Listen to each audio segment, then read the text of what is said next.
Estamos começando mais um podcast Catching Up. Eu sou o Mário. E eu sou o Davi. O que nós fazemos aqui no Catching Up, a gente discute um assunto, geralmente que um tem um pouco mais de domínio do que o outro, para o outro poder correr atrás e catch up.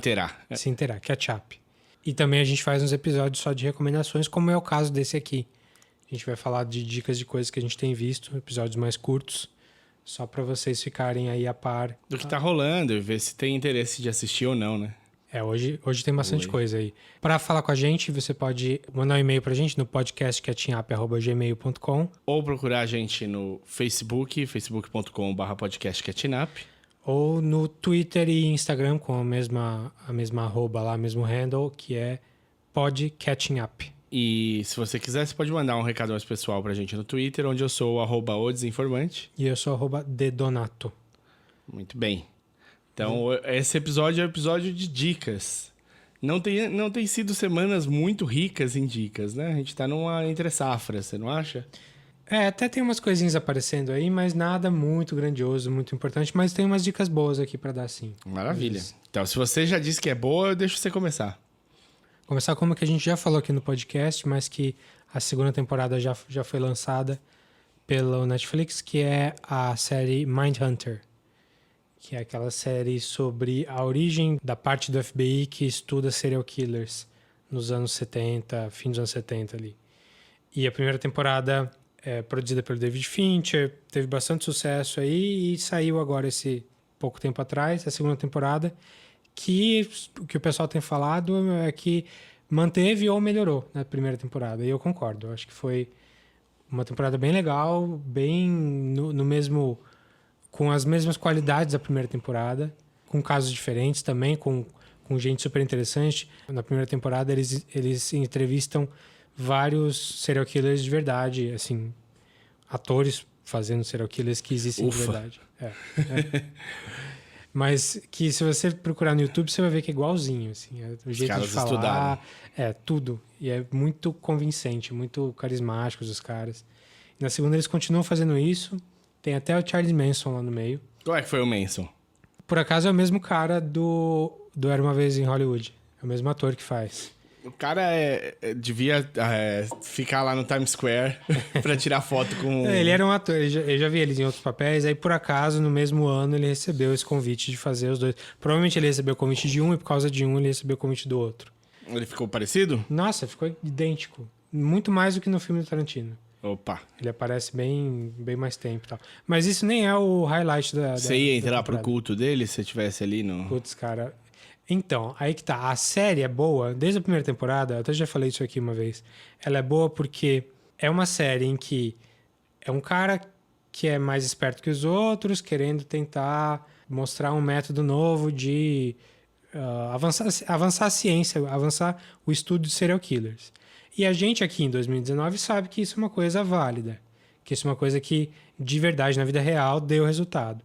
Então a gente já sabe quem que é o certo na história ali, que é o cara que tem que... o cara tem mesmo que colocar o estudo para frente. Mas ele sofre resistência. Mas ele sofre resistência do FBI mesmo, dos colegas dele. Só que a grande sacada dessa série é que é uma série em que eles sempre estão discutindo o que eles vão ter que fazer e todo mundo tem razão. Ninguém é o errado da história, que o plot tem que passar por cima dessa pessoa. Que a pessoa é só um obstáculo pro mocinho da história. Todo mundo ali tem alguma coisa importante. E eles sempre discutem, assim, dos mais prosaicos, assim. Um diálogo num bar, duas pessoas conversando.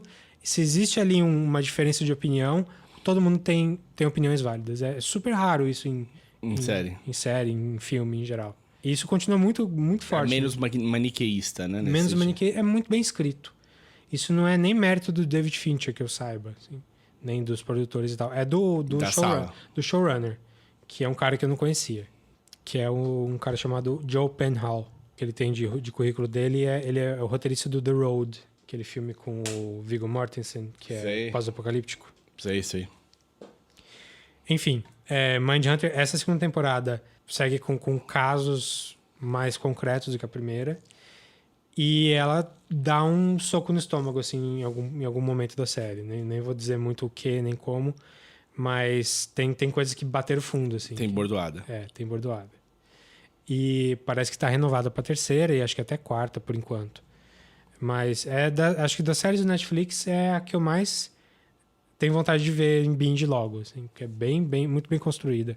E muito bonita também, tipo, a direção de arte que o Fincher coloca no meio ali é sempre... É o estilo dele mesmo e se mantém pela série inteira. Então a série é Mindhunter, tá aí inteirinha no Netflix, primeira e segunda temporada. Se você não viu a primeira, veja, porque a segunda é continuação direta. Legal. Eu tenho... Vou dar duas no Netflix, então, rapidinhas, porque as duas são na linha de stand-up. O novo do Colin Quinn, Sim. Red State, Blue State. O Colin Quinn, eu achei esses dois últimos especiais dele mais centrados, assim. Eu achava ele muito fanfarrão, muito rasgador, assim. Eu não era muito fã dele, não, mas esse aí falou muito bem do último dele. Ainda não vi, mas... E esse também tá... O último é melhor. Esse é ok. Esse é bom. O último é realmente bom. Esse é bom. Ele vai discutir mais político, mais história...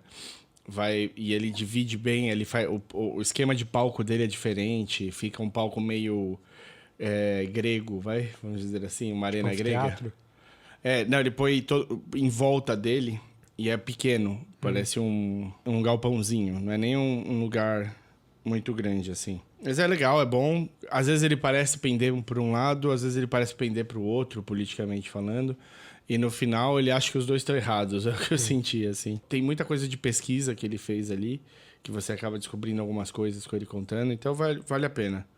O outro é uma série, que é da Tiffany Haddish, que chama Day Ready. Eu vi acho que 3 episódios por enquanto. São comediantes escolhidas por ela. Day Ready? Tudo... Pronto pro dia? Não. Day de eles ou elas. Day Ready. Tá. Day Ready... Ela escolhe comediantes que estão na cena, mas que não estouraram como deveriam estourar, ou que tem pouca coisa que foi para especial, para essas coisas assim, e dá um espaço. E é bem legal. Se eu não me engano, o primeiro é uma comediante já mais old school, negra, tipo, mais ou menos conhecida, mas muito bom, assim. O set dela tá, tipo, quase impecável, assim. Eu normalmente, com... stand-up, eu dou aqueles sorrisos, dou uma chacoalhadinha, assim, só porque eu falo, não, bem pensado, bem sacado, gostei da estruturação, não sei, eu tô prestando atenção e sorrio feliz, assim, tô feliz fazendo isso. Com a primeira eu ri 2 vezes, ri alto, assim, me peguei rindo, falei, caralho, que bizarro, mas a preparação, a entrega tá muito boa, assim. Ela é o host de um... Ela é um host de... Cada episódio é uma comediante. Ela escolhe qual comediante que vai apresentar e ela é host dessa... Isso lembra uma coisa que John Oliver fazia antes do Last Week Tonight, enquanto ele tava no Daily Show. Mas era isso, ele era o host e tinha, tipo, 3 comediantes, que hoje quase todos são famosos. São famosos, imagino. Mas era bem legal. Eu conheci muita gente, assim, por aquele programa. Então, essa é um por episódio só, mas é muito legal. O set acho que é de 25 minutos, meia hora.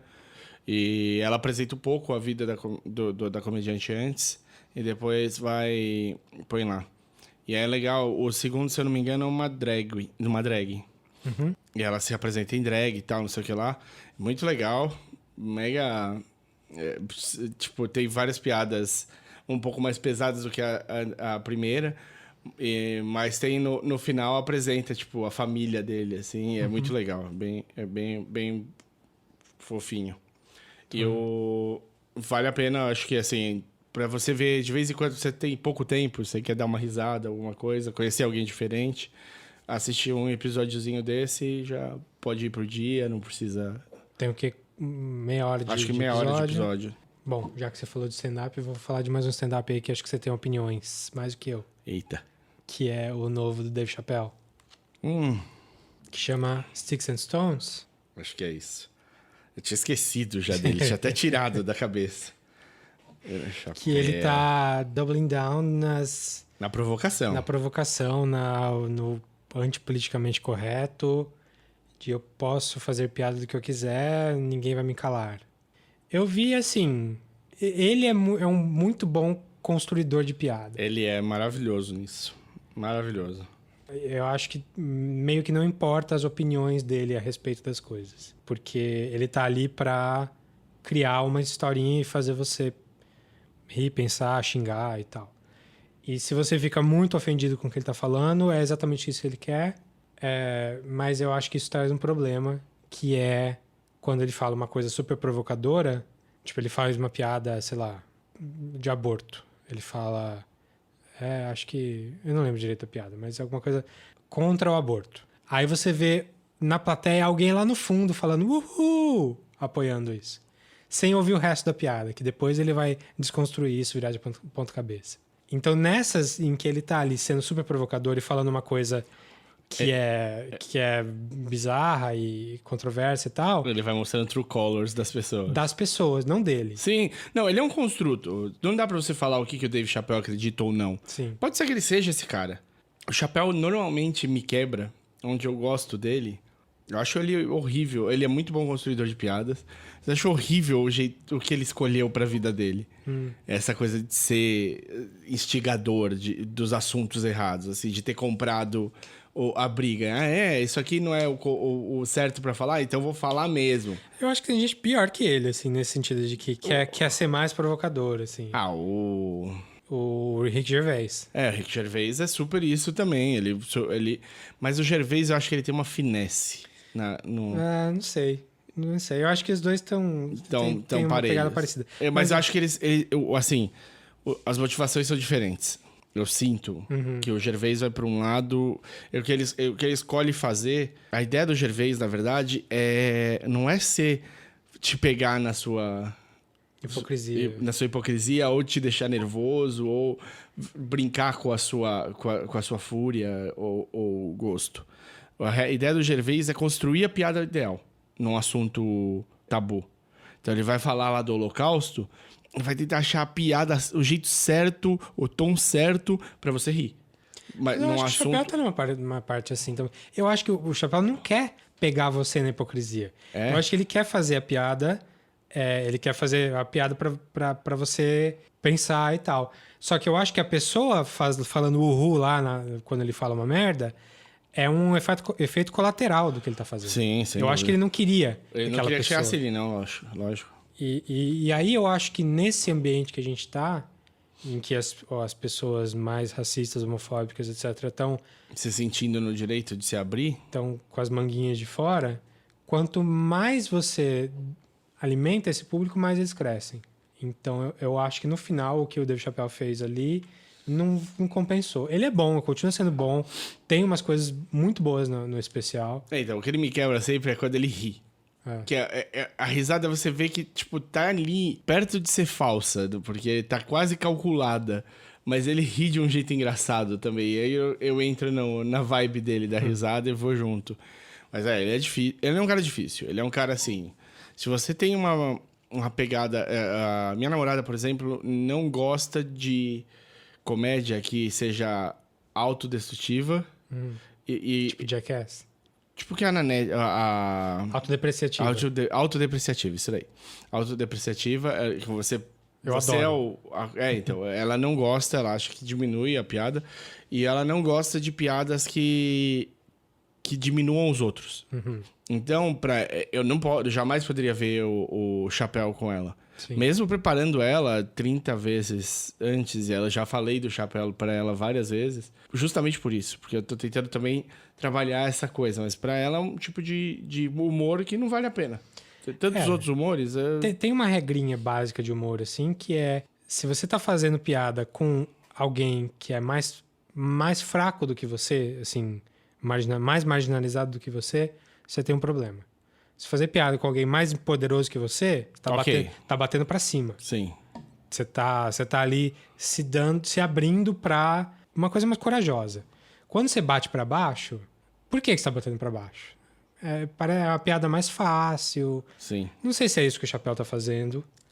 Mas tem bastante disso. Mas né? tem disso. Ele quer muito mostrar que ele pode falar o que ele quiser. Como se alguém tivesse impedindo ele de falar qualquer coisa. Um cara milionário, que não deve nada pra ninguém, que tem o canal que ele quiser pra falar quando ele quiser.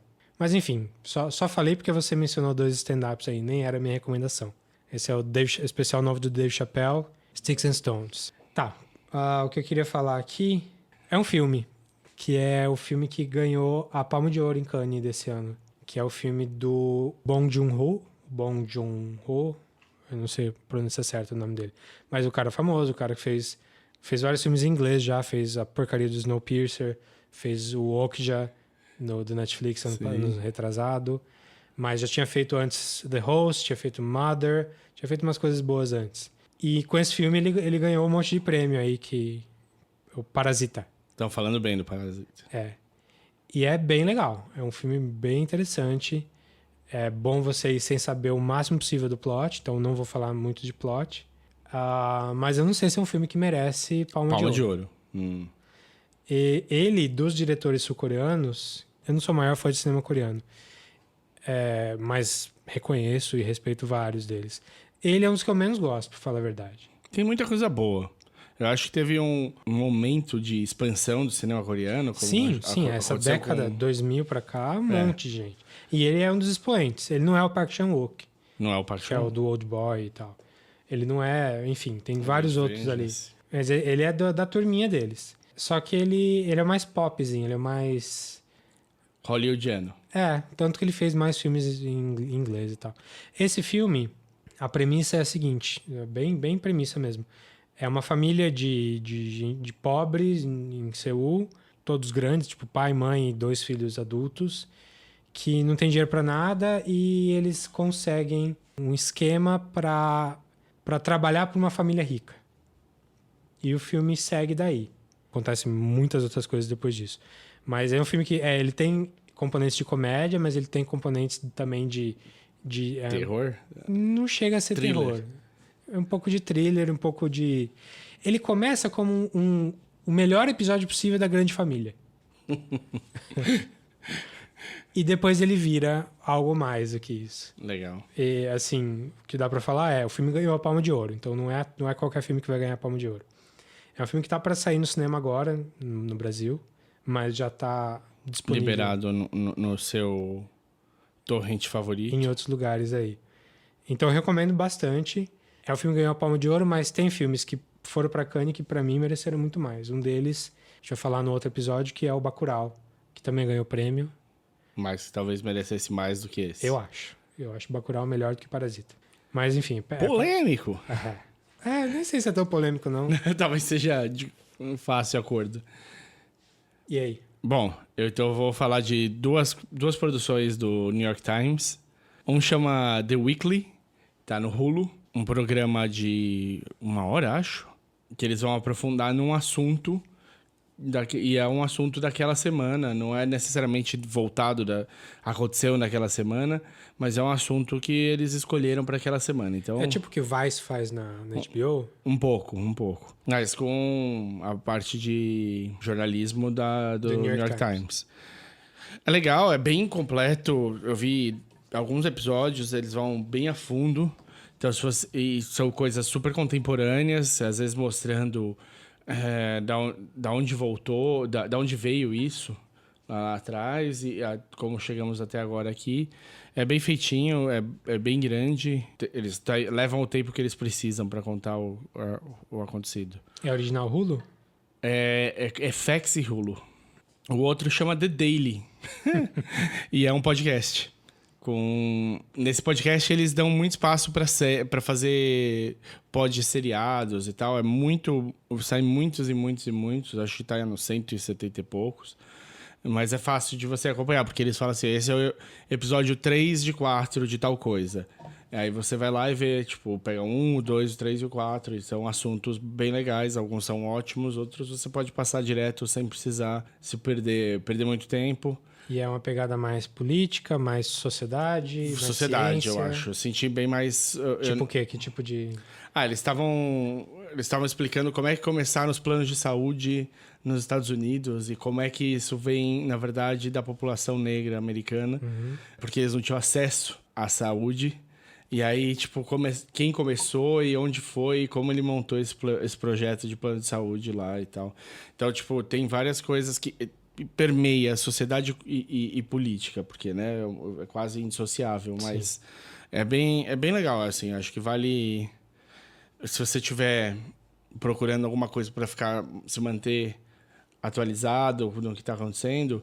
Quando não é um assunto plano de saúde, que aí vai lá atrás e volta e tal, às vezes tem um episódio do dia só, sem ser um seriado, sem ter mais episódios disso, que vai tratar de um tema político que está super em voga no momento e tal. Então é assim, e não é não cansa muito. Ele é mais rápido. O The Weekly é mais longo.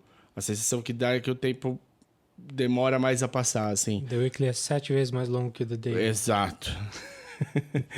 Então, e você consome de maneiras diferentes, né? Você precisa de um pouco mais de atenção, porque um tá na TV e tal, e o outro é feito mais para você estar fazendo alguma coisa e ouvindo ao mesmo tempo. Então, Legal. tem esse... A gente ainda vai ter que fazer um episódio só de podcasts, porque a gente fez um faz 2 anos, mudou bastante o panorama de podcast. Então, eu tinha mais um podcast ainda para falar. Quer falar? Posso falar, já mato esse daqui. Chama The Jump. É com a Shirley Mason. Do Garbage. Do Garbage. Que querida. Ela é uma fofa. Não tinha a menor ideia. Ela é durona, claro. Tipo, tem um episódio que ela tá entrevistando, nem lembro quem, mas a menina fala, é a Courtney Love. Ela fala super bem da Courtney Love. A Courtney Love fala, você é muito boazinha, você é muito fofa. Aí ela fala assim, mano, você pode falar qualquer coisa de mim, menos isso.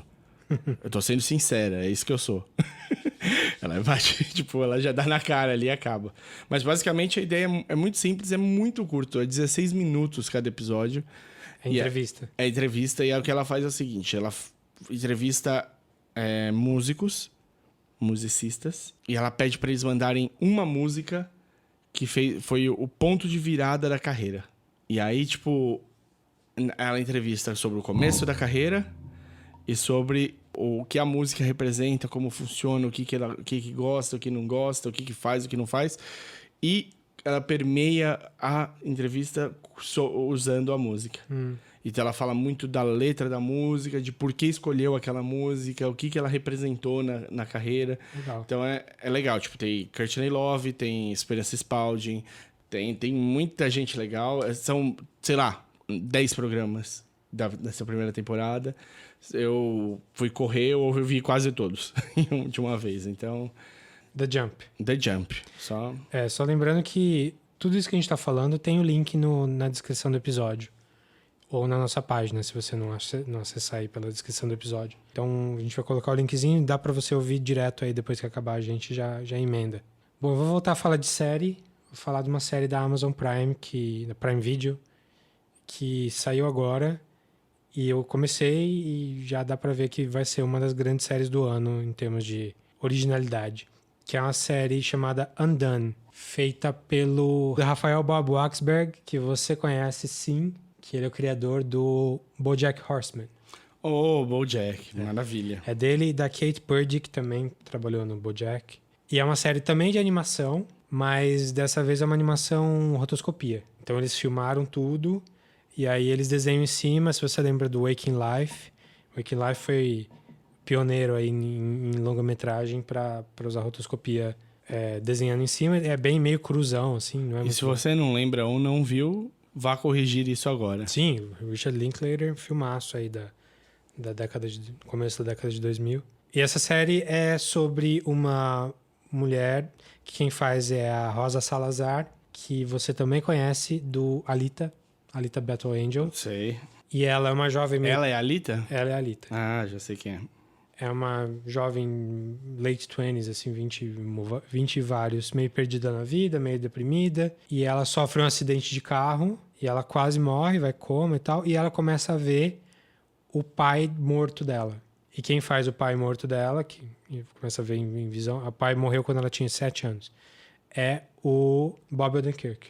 Olha só. Better Call Saul. Mas a grande sacada dessa série é que ela é uma piração visual, assim, muito. Ela começa a ver, o pai dela começa a viajar pelo cosmos, tem questão de um pouco de viagem no tempo, de realidade paralela, lembra um pouco o Russian Doll e Groundhog Day em alguns momentos, lembra um pouco o Matrix, é bem viajante mesmo. Eu vi 2 episódios só, mas já deu pra sacar que... Os comentários estão bons, os comentários não, as referências. As referências são boas. Sim. E assim, é muito, muito bom. Assim, até onde eu vi, dá pra ver que a série tem muito potencial aí. E é linda de ver. É super estranho, porque a otoscopia é sempre um pouco estranho. Mas o esquema de cores é super bonito. É uma série gostosa e bonita de ver. E é curtinha, episódios de 20 e tantos minutos. Tem 8 episódios. São episódios curtinhos, então dá pra matar rapidinho. Aí é uma série que tá no Prime Video, que também tá com uma penetração boa no Brasil. Tá baratinho aí, se você tem acordo com as operadoras. Vivo, né? Tem um esquema bom com a... Tá tipo 1/3 do preço do Netflix. Então, lembrando de novo, a série é Undone.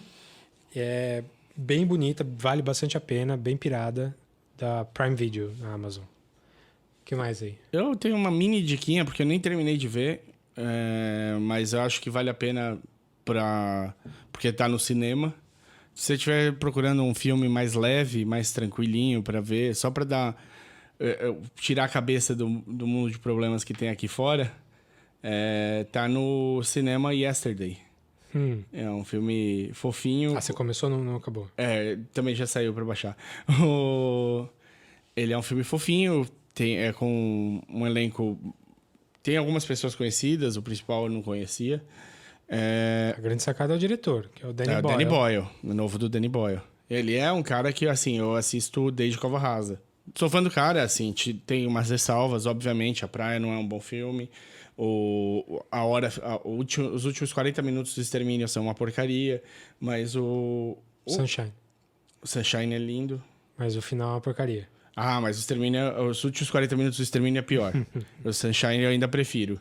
Então, tem muita coisa boa na filmografia do cara. Esse é um filme mais leve, tem o Billions. É ótimo. Que é ótimo, é mais nessa pegada, um filme mais leve. Eu gosto muito dele também, muito. E eu achei muito legal a premissa. Uhum. Mas aí eu fui ouvindo gente que viu e tal, e eu descobri que é melhor eu não ver o filme. É mesmo? Porque parece que ele pega essa premissa e não vai pra frente no que interessa. Eu te digo, eu prometo que vou acabar, porque tava legalzinho, é que tava muito tarde já. E eu tinha coisa cedo, eu preferi parar. Eu acho que se eu assistir, eu vou até me divertir em alguns pontos, mas eu vou ficar com raiva. No final você vai Porque, assim, tô falando isso sem ter visto o filme, mas eu ouvi coisa com spoiler, então, tipo, eu sei mais ou menos qual é que é a do filme. Parece que de todas as coisas que ele podia fazer com essa premissa, ele escolhe as piores. Ele foca no negócio que não é o mais interessante dessa história. Escolhas erradas ele fez. Ele coisa de roteiro. Ele teve uma premissa boa, mas as escolhas foram erradas. E o roteiro é do Richard Curtis, que é o mesmo roteirista do Quatro Casamentos e um Funeral. É um cara que sabe o que tá fazendo. O cara sabe construir uma história boa, inclusive com Viagem no Tempo, que ele fez o About Time, que fala muito bem há não muito tempo aí. Que tem Viagem no Tempo e é uma comédia romântica também. Viagem no Tempo não, mas tem... Naquele tem Viagem no Tempo e no Yes ele tem uma questão de sci-fi, de sair fora da linha, né? O cara... Como é que é a premissa? O cara teve um acidente de ônibus e ele acordou num hospital e... Ele é um músico que não tá dando tão certo assim, mas os amigos gostam e tal, não sei o que lá, e aí eles pedem pra tocar uma música num dia e ele toca Yesterday. E ninguém reconhece. E os caras falam, mas continua, nossa... E aí ele toca mais um pouquinho e fala, esses caras são bons, né? E aí, tipo, ninguém sabe. E aí, tipo, ele fala, cara, é os Beatles. Aí o amigo fala, a menina fala, mas que banda é essa? Ele, John, Paul, Ringo, George, os Beatles. Ele vira pro amigo e fala, me ajuda aqui. O cara fala, todo músico, acho que os amigos têm de conhecer todas as bandas underground que eles conhecem. E aí, tipo, começa o problema dele. As pessoas não conhecem as músicas dos Beatles. Mas o filme é uma comédia romântica, certo? Uhum. Ele foca no romance. Eu tenho um foco no romance. Apesar de ter eu vi o trailer. Uhum. Tem umas sacadinhas interessantes. Sim. Como seria o mundo se os Beatles não estivessem. Mas, enfim, eu queria muito... achar que esse filme vale a pena, mas parece que não vale. Eu te confirmo daqui a 2 semanas no podcast. Tá bom, eu tenho mais 2 coisinhas pra falar aqui. Uma é mais um filme. Opa! Que é um filme brasileiro. Fala das 2 em seguida, porque eu tenho uma pergunta pra te fazer pra gente fechar esse episódio aqui.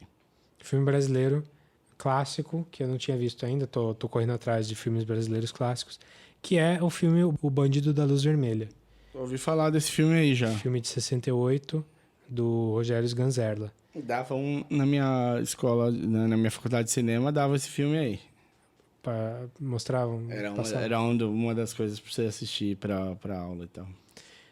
Óbvio, assim, É super um filme comum. óbvio, é um filme óbvio. E é um filme muito impactante, assim, muito transgressor mesmo. Na época ele é super contra a cultura, mas hoje ele passa um esquema meio punk, assim, meio anarquista, meio porra louca, assim. E é bem interessante, o formato dele é interessante, porque ele é todo narrado por dois comentaristas de rádio, de TV, assim, tipo um telejornal, meio sensacionalista, tipo meio Aqui Agora, assim. O filme inteirinho é narrado por esses caras que nunca aparecem, um homem e uma mulher, e eles vão falando quem é o bandido, o que está acontecendo. É o império da bolinha, da desordem e dos gangsters. Da prostituição em massa. Do tráfico de menores. Do crime industrializado e do comércio automobilístico. Uma cidade dentro de uma cidade. Um bairro criminal cheio de fome. E culpa. A boca do lixo. A mais completa. A consagração de todas as Terceiro mundo bocas. vai explodir! Quem tiver de sapato não sobra!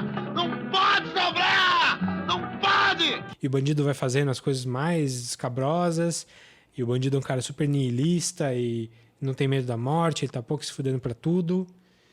E é isso, assim, o filme é uma sequência de tapas na cara o tempo todo. Eu reconheço toda a genialidade do filme e tal. Não sei se é o filme que eu mais gostei na vida, assim. Parece que ele exagera um pouco em algumas coisas. É um filme um pouco difícil de ver hoje, porque tem várias cenas de estupro, várias. Tipo, sei lá, umas 3, 4. E, de certa forma, acaba vendo o bandido com bons olhos, assim. Não com bons olhos de que, ele tá certo, mas o filme meio que tá do lado dele. Ele tá tocando um foda-se e é isso aí. Tem que tocar o foda-se mesmo. Claro que tem toda a crítica política super interessante, importante, crítica contra o autoritarismo, o delegado de polícia é um filho da puta também, que é o cara que tá caçando ele. Mas é um filme super interessante de ver, só que é difícil. Tem aquela estética boca do lixo mesmo. Eu sou novato com o cinema do Boca do Lixo, preciso até ver mais. Mas esse talvez seja o melhor deles.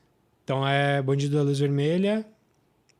Não sei se tem Blu-ray, nada, mas achei uma cópia boa aí na internet. Ou vai na Cinemateca assistir. Se a Cinemateca ainda existir. Falou da próxima, então? Pode mandar o próximo filme aí. O Bandido da Luz Vermelha é um filmaço mesmo. Você assistiu? Assisti, eu não lembro tão bem, por isso que eu deixei você falar mais, porque faz tempo, 2001. Mas eu lembro que fiquei impactado já na época, então... Bom, o próximo não é um filme, o próximo é um livro.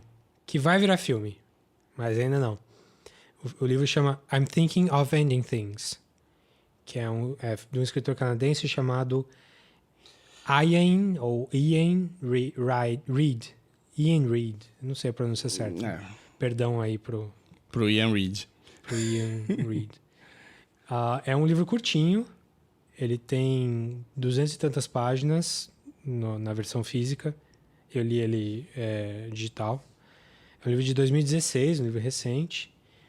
E é sobre uma mulher jovem, 20 e tantos anos, que é todo narrado por ela. O livro é ponto de vista dela, numa viagem que ela está fazendo com um namorado recente, de semanas, que ela vai conhecer os pais dele. E ela vai um pouco receosa, porque ela está pensando em terminar. E é toda a ponto de vista dela de como ela gosta dele, como as coisas são legais. O livro é muito bem narrado, muito bem construído para você ver o ponto de vista dela das coisas e como que a vida dela é cheia de coisinhas, o que ela gosta dele, por que ele é importante para ela, como que eles se conheceram. Só que o livro, eu não vou falar nem quando nem como, mas o livro vira. A história vira e vira assim. É um livro que vai te dar vai impactar pra caralho. Assim, é das coisas mais legais que eu li em muito tempo. Não sei nem se é excelente, assim, mas no mínimo é super original o que acontece no livro. Você não espera o que acontece no livro. O cara é enviado dos Anunnaki. Pode ser. Não sei. É um reptiliano. É um livro que começa num estilo e acaba em outro estilo completamente diferente. Nesse sentido, ele lembra um pouco Get Out? A premissa parece um pouco Get Out, né? É por isso que... É... E o Get Out tem uma virada, né? Também. Mas é diferente. Tá. É diferente porque o Get Out você já começa sacando que é um thriller. Sim. Mesmo que ele tenha aquela introdução, esse livro não é só uma introdução. Boa parte do livro é uma coisa e outra boa parte do livro é outra coisa. E é bom. E faz sentido. Funciona. O que é interessante desse livro é que ele já está sendo filmado, acho que já acabou de filmar, e o diretor do filme é pelo Netflix, o diretor do filme é ninguém menos que o Sr. Charlie Kaufman. Eu ia, juro pra você, assim que a gente terminasse, ia falar, por que a gente não pensa num roteiro, então, em cima do livro que você encontrou aí? É pequeno, deve dar pra gente adaptar. Mas eu não sei se esse livro, dirigido por qualquer pessoa... Que não se fosse o Que Kaufman? não fosse o Kaufman, ia ficar tão interessante. Entendi. E quem vai fazer o namorado é o Jesse Plemons, que é o... Sim. O capitão da USS qualquer coisa do... Tá no Breaking Bad, tá no Friday Night Lights, tá falando do Black Mirror, né? Black Mirror. Sim. Eu esqueci o nome da nave que ele dirige lá, Callister. Capitão. Callister, USS Callister. Então é um filme que já tá pra Netflix no ano que vem, 2020. Acho que já acabaram de gravar, então só terminando. Maravilha. Então, I'm Thinking of Ending Things, recomendo muito. Legal pra caramba, curto, 200 e poucas páginas. E é impactante. É o primeiro de ficção do cara. Interessante. Deixa então eu te fazer aqui 2 perguntas, já que a gente falou do Netflix agora, né? O gancho. Essa semana saiu provavelmente 2 coisas ligadas à Disney. A primeira, a lista do que vai ter no Disney Plus, liberado. E a segunda era o fato de que a Disney deve voltar a produzir as séries que eram da Marvel no Netflix para pôr no Hulu, aparentemente. Eu vi essa notícia hoje, eu não li. Eu só vi que ela... Aparentemente é isso. Além de ter rolado... para isso acontecer, foi um acordão com o Supremo, com tudo, entre o... Como é que é o nome do cara que cuida da Marvel Studios? Feige. O Feige com o Jeff Lubb, que cuida da TV. E eles estavam tretados e eles acharam um jeito de juntar todo mundo no mesmo universo. E parece que aí mãos foram apertadas e vai voltar a produção com o Charlie Cox. Vai voltar tudo? Parece que vai voltar tudo. Porque eles chegaram até a leiloar as coisas do set do Daredevil. Vai ser ruim. Mas especificamente eles já falaram Daredevil com os fan favorites Demolidor e Kingpin. Jessica Jones, Defenders? Não. Os Defenders. Aí, volta tudo, né? Porra, você tá voltando com... Porque se voltar um Defenders e botar um pouquinho de cada um ali é uma coisa. Agora, rebutar não, né? Mas continuar todas as séries de todo mundo... É complicado. Eu não sei se o Luke Cage e o Punho de Ferro vão voltar mesmo, mas eu não duvido. Até porque Jessica Jones fechou bem, Luke Cage foi interessante a segunda temporada, na questão da área cinza. E, bom, a minha pergunta não tem nada a ver com isso. Saiu isso. E, ao mesmo tempo, essa semana, saiu Peacock, o serviço de streaming da NBC. Que vai sair em abril do ano que vem.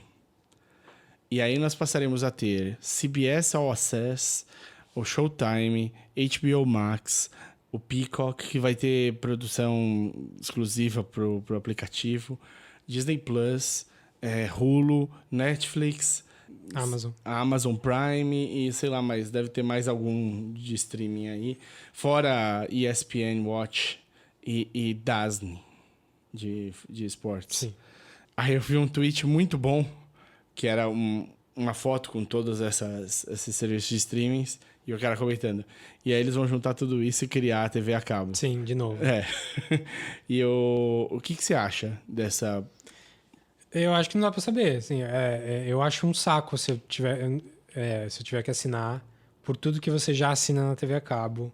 só que on demand. Não faz sentido. A princípio, eu acho que esse modelo não vai funcionar muito tempo. Eu acho que a NBC não vai segurar sozinha, como a CBS não vai segurar sozinha.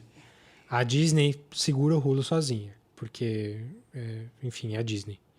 Eles têm bolsos profundos ainda. Mas eu não tô planejando assinar muito mais do que o Disney Plus, além do que eu já assino. Que é bastante. Que é Netflix Prime, Hulu e HBO. Caralho. Já é uma paulada todo mês aí. Agora, TV a cabo é mais cara. TV a cabo A soma no final se você pegar a TV a cabo com HBO, dá mais de 200 pau por mês. Reais. Isso vai dar 100. Pois é. Então, o que tá acontecendo é, as pessoas estão vendo que a TV a cabo é um lixo, que tem um monte de programa que não serve pra nada, e elas estão migrando pra, não, eu quero só isso, isso e isso. Aí eles vão juntar esse pacotão, isso, e vai dar o mesmo preço da TV a cabo, só que sem os 8 mil canais que você não se interessa. Mas como é que você vai ficar passando de um canal pro outro, assim, sem fim? Zapping. Né? Zapping. Hoje em dia não dá pra zapear mais. Porque a TV digital demora. Antigamente o zap é instantâneo. Você aperta o canal, já mudava. Agora não. Agora tem um segundo de delay, assim. De black. Eu peguei CCE, então eu tinha de girar o botão e acertar no ajuste fino. Mas realmente o zapping já piorou.